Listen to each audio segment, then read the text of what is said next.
What's up, y'all? In this video, we're going to calculate how much money I've spent since starting FPV. Let's get to it. When you're starting out in FPV, there's a lot you need to learn before you even attempt to fly. What you don't realize is how expensive getting and staying in the air could possibly get.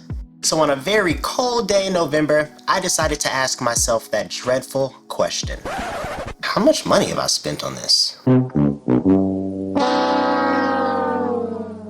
So I'm gonna have what I think I've spent right here, and I'm gonna have what I've actually spent calculated right here. This is in no particular order, by the way, so feel free to write your own number down if you like. So, first things first. The drones. The first drone I purchased was the SpeedyBee M5 V2 with the DJI O3 air unit on it. That came to a whopping $634.98. The second drone I purchased was the Nazgul Evoke V2, which is a fantastic drone with the DJI O3 air unit on it. That came to about $20 more than the SpeedyBee at $654.99. So did I make the right decision on the drones? Feel free to let me know in the comments section. Feel free to leave a recommendation, hit the like button, and subscribe. So up next we have the goggles.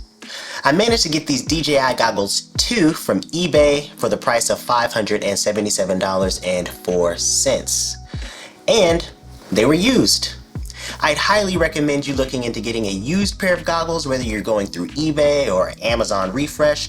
They have a whole refurbished section of electronics that are really good quality that may just be open box, somebody just didn't want. So they just discounted down literally hundreds of dollars. So definitely check that out. You might find something good. So next I needed a radio and a simulator. I got the Radio Master Boxer, a lanyard, and the battery to go in the back of it. And as for the simulators, I purchased Trip FPV, Liftoff, and Uncrashed. Uncrashed sucks a lot, don't buy it. Yeah, and all of that ended up coming to a total of, let me look at the calculator, $246.93. And my overall total at this point is $2,113.93. I'm already out $2,000. Oh my God. I'm trying to keep track as best as I can. I'm also not even halfway through the list, so that's that. It might be a long video. Let's throw some batteries in there. I currently have 4, 1 on the way, R-Line Tattoo 1400 milliamp hour batteries, version 5.0. And that comes to a total of $204.95. ND filters. You definitely need some of these, okay? They're essentially sunglasses for your camera. And these are specifically camera butter ND filters for the O3 unit. This is a pack. Comes with the ND4, ND8, ND16, and ND32. Under most conditions, you're going to be using the ND4 and maybe the ND8. They prevent jello, and they're essentially sunglasses for your drone. So purchase these. You'll need them, especially if you're into color grading and things like that. I purchased 2 of these because I crashed and I lost an ND4 filter and I could not find it in the grass. So after checking online, there was nowhere that I was willing to purchase from that sold a single ND4 that were as good as quality as these right here. So I just bought another pack, and really you're going to need more than one pack of things anyway, so it's best practice, I guess. But camera butter. Go with camera butter. They're awesome. And those camera filter packs were $69.94 each. Every time you crash, it's like bleeding sonic rings, bro. Being that we are literally throwing our drones 80 plus miles an hour through the air, your goggle lenses and your camera lenses are going to need to be cleaned. It's going to help you get the best footage, and it's just going to help you see better during flight, which led me to purchase a camera cleaning kit. Need one of these. Comes with a whole bunch of goods. Whole bunch of goods. Whole bunch of goods. And I purchased that from Amazon for $15.88. And speaking of getting the best footage possible, the O3 unit is dope, but you'll probably want to get an action camera, whether it's a DJI Action 2 or a GoPro. I ended up going with the Action 2, and luckily it was still under warranty because I crashed it straight into the pavement, and I'm currently on my second one. And the crash was literally perfect timing because it happened right around Black Friday, and I managed to get a brand new action camera for $239, and I managed to get DJI Care for $25, and I bought Amazon Care for $25 as well. And again, ND filters. I will reiterate, you need these. They're really, really good for mitigating jello in your footage. They're really good for getting you that motion blur that you like in your footage. And they just simply protect your camera. If you crash, this is gonna break first, not the camera lens itself. So it looks like we're now approaching $3,000. We're cutting it close. We're at $2,813.64. We haven't even gotten to the replacement parts yet, by the way. Hold up, we're missing something for the drone, action camera, and goggles. SD cards and a TPU mount. We need to have a place to store the footage that we get, and we need to have a place to protect the camera while it's on the drone. I purchased 4 SanDisk 256GB Extreme Micro SD XC cards from Amazon, and I know it's overkill, but they are extremely cheap on Amazon, and I want the best that I can get for my money. Best of the best of the best, sir! So 3 of those SD cards were from my drones. I crashed one and lost an SD card, so I had to replace it. And then another one of those SD cards are for the DVR and the goggles. I also purchased one more Extreme Pro micro SD card for the action camera. I purchased a Brain 3D mount, which I didn't really like too much, to be honest with you, and I purchased 2 screws to hold the action camera in place, which costed me about $23. And because I didn't like the fit of the Brain 3D mount, I ended up finding a seller on Etsy who sells TPU mounts that I really, really like now, and I bought 2 of those for a total of $40. And with that, we have now passed the $3,000 mark, sitting at $3,055.84. Now, I mentioned batteries earlier in the video. If you know anything about LiPo batteries, they are very, very dangerous, and if you're not careful, you can burn your house down. If you are careful, you can burn your house down. And so that we don't burn our house down, we need a place to store those batteries when they are charging. Now, I've seen many different people utilize many different methods to mitigate this risk, whether it's do-it-yourself containers, ammo safes, or fireproof bags. But your boy went with a bat safe. Bat safes are really good quality. They come in a variety of sizes. This one right here is a medium size, and I bought it for around $89.99. It's fireproof, and it keeps my batteries safe. As you can see, there's holes here for filtering and ventilation if it should go kaboom. And you could have your power supply attached right to the top of it, like so. It makes charging your batteries very, very safe. Ideally, you want to charge them away from your house if you have like a shed or something like that, or outside. And if you ever hear a pop, or if you ever smell anything sweet, expect some heat. The power supply that I have sitting on top of the bat safe right here is the Hota S6, and it is a great smart power supply, and I highly recommend it. The power supply ended up coming to about $171.18.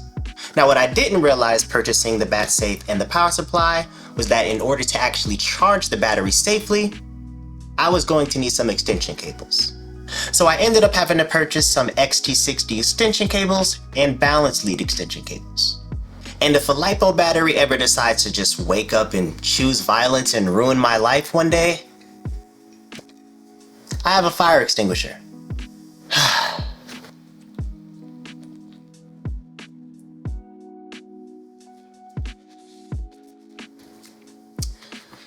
Time for tools and spare parts.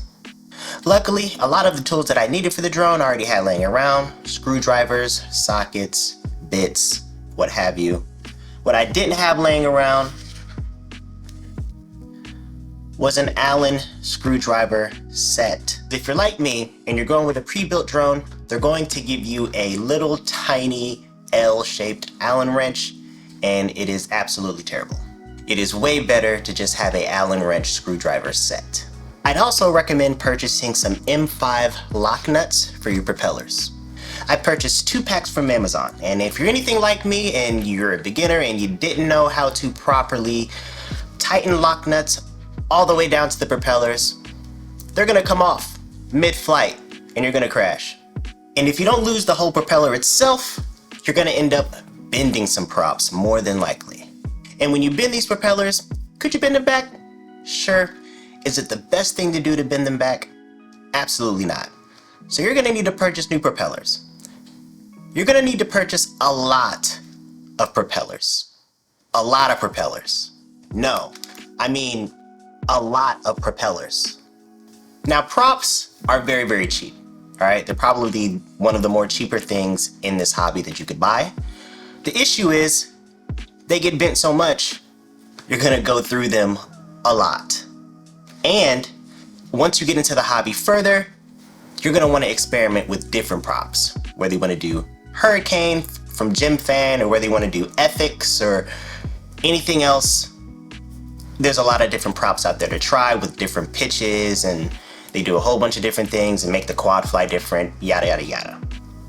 All right, so we're close to $3,500, and that is in the ballpark of my initial estimate of $4,000.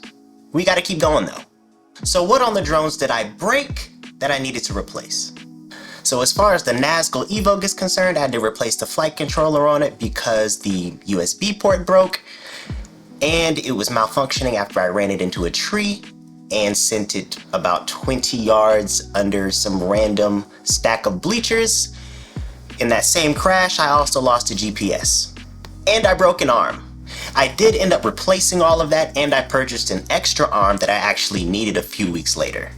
As for my Speedy B drone, I ended up having to buy a new arm for that because one was broken, and I had to replace the GPS on that because the header was broken off. On that same drone, I had to replace the DJI O3 air unit entirely. And prior to replacing the O3 air unit, I had no idea what was wrong with it. Because I had no idea what was wrong with it, I tried a few different things. I tried a new coax cable, and I tried a new antenna. And then eventually I just figured out, hey, the actual module itself is messed up. So, wasted a couple dollars there, purchased a whole new unit. And I had to purchase a new capacitor for the Speedy B drone, which only came in a pack on Amazon because the original capacitor on the drone, in a crash, ended up touching the carbon fiber and everything started going to smoke. The capacitor died. It was a mess. If you know, you know. The last few things are nothing you need by any means, but I'm going to go through them anyway, just because I want to give you a comprehensive list from A to Z of what I bought. And this list is long, so I'm just gonna read it off to you. Crimpers, wire cutters, motor wire shields, TTL serial adapter, smoke stopper, a multimeter, heat shrink, goggles 2 battery strap, goggles 2 carrying case, soldering kit, magnifying glasses for when you're working on the drone, desoldering wick, drone wall mounts, Speedy B drone accessories, balance lead protectors, and I bought a cable to charge my batteries in the car. Didn't work out, would not recommend. I also purchased a JST pin set because oftentimes when you crash, the balance lead headers get broken, so I just like to replace them. And finally, the last thing I purchased was a desk, because you need somewhere to work on the drone. I have spent a grand total of $4,189.01. Keep in mind, a lot of these things are buy once, cry once purchases. For example, the radio and the goggles. At least for a few years before anything new comes out. And also, keep in mind, a lot of this would have been way cheaper had I went with an analog quad, or had I went with something like maybe walk snail, or maybe even HD0. I'm not too sure about HD0 yet. I haven't looked too much into it, but usually those components that go into building a quad are a lot cheaper than doing something like DJI O3 air unit. I think even the Caddx Vista is probably at this point way cheaper. If you're going for HD0 or walk snail or analog, you can attach a whole bunch of cool different modules to the actual goggles themselves that give you the capability of running, analog on HD0 or things like that. If you're wanting to go for a bind and fly drone like I have here back on my wall, it may be a little more pricey for you. It may be cheaper to just go ahead and spec out the parts list for your own drone and build it yourself. And building is actually something that I want to get into, and it's next on my list to do in this hobby. And just a little bit of advice from a beginner like myself, go ELRS. All right, go ELRS, and make sure if you can afford it, get DJI O3. It's awesome. And if you can't get DJI O3, look into getting the Caddx Vista. If you're into anything like racing drones, you want to stick to analog because the latency is non-existent from my understanding. So that's it. I'm gonna go throw some more money at a tree now. And if you found this video helpful or entertaining, feel free to give it a like and hit the subscribe button. Thank you very much for watching. Catch you later.